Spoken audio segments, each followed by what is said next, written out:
So when my son was 5 year old, he was almost always into outdoor activities. He was into observing construction, observing painting, observing anything, and always being playing with friends. And I was also little worried, like, oh, he is not into reading, writing, and doing things. And my parents were also worried, and this was little stressing out.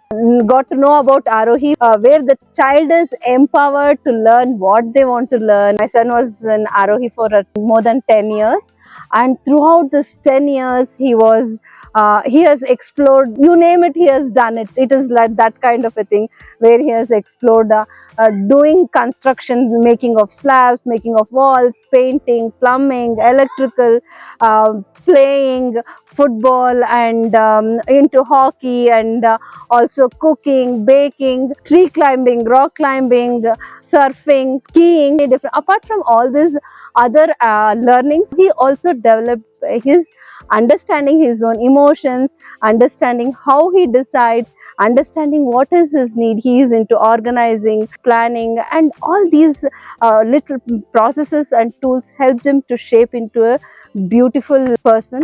And now he is deep diving into football, and he also started exploring football in many different ways. It is just not playing, understanding his body needs, understanding his food needs, understanding where he can get the coaching, and listening to TED talks, reading about football. And that is where Yashas got interested into reading, and he also did his 10th just for the sake of experiencing, and he were able to read and write for the exams, and he got through that. Yashas is 20 years old. He decided he want to go into professional football.